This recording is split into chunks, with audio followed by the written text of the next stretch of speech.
and Dr. Subramanian Garu, and the staff of Dr. Subramanian Garu, and the honorable ladies and gentlemen, a very good evening to one and all. I am Dr. H.N. Pujari, founder and president of International Human Rights Protection Commission. నా మాటలు start చేసే ముందు first నా గురించి మీకు చెప్పాలనుకుంటున్నాను. ఒక స్టూడెంట్గా స్టార్ట్ చేసిన జర్నీ ఈరోజు మీ ముందర ఒక international human rights protection commission ప్రెసిడెంట్గా నిలబడ్డాను అంటే అది స్టెప్ బై స్టెప్ ఏదైతే స్టార్ట్ చేశామో దాన్ని ఏం చేయకుండా లైఫ్లో కంటిన్యూ చేసుకుంటూ వెళ్ళాలనే ముఖ్య ఉద్దేశంతోనే స్టార్ట్ చేసిన జర్నీ ఇప్పటి వరకు మీ ముందర నిలబెట్టింది.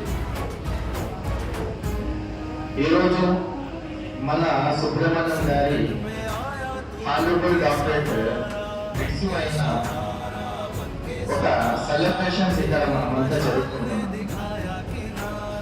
ఇక్కడ సుబ్రహ్మణ్యం గారు దాదాపు నాకు కలిసి ఒక 3 months అయింది లేదా 2 months అయింది. కానీ ఇది కలిపిన ఒక మెయిన్ మోటివ్ ఏమంటే ఆయన చేసిన సర్వీస్.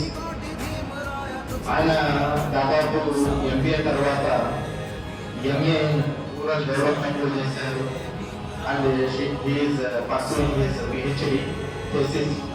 ఇక్కడ చాలా మంది కన్ఫ్యూజ్ అయిపోతూ ఉంటారు. ఇక్కడ international human rights protection commission president అని చెప్పారు, కానీ ఆయన డాక్టర్ అని పిలుస్తున్నారని. I'm not MBBS and MP doctor and I'm not a PhD doctor. I received my honour in human rights and international peace and social service because of my work and my identity. When I was in engineering, I had started one activity like Friends Charitable Trust. Main motto is that we cannot help everyone, but everyone can help one. That someone can help anyone.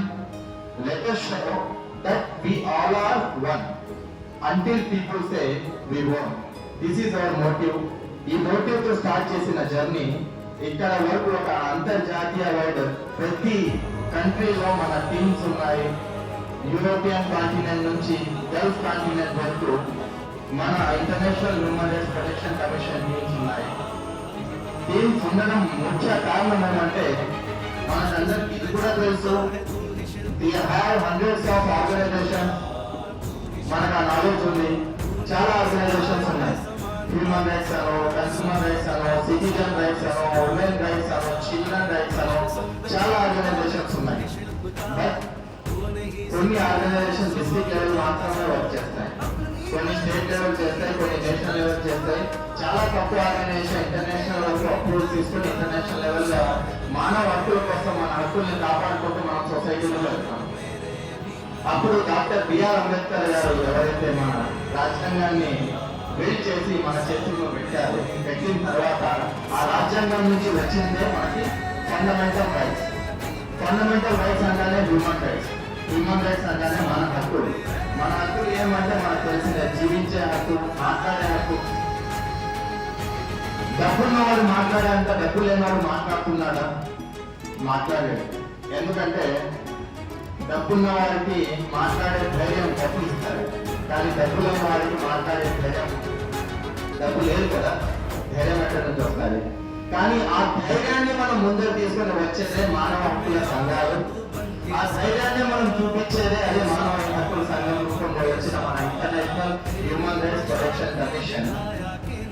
ఈరోజు on bottom of my heart I'm very glad to appoint our doctor Subrahmanyam garu on this special occasion. నేను మన doctor Subrahmanyam గారికి మన international human rights protection commission లో as a senior vice president గా నేను appoint చేస్తున్నాను.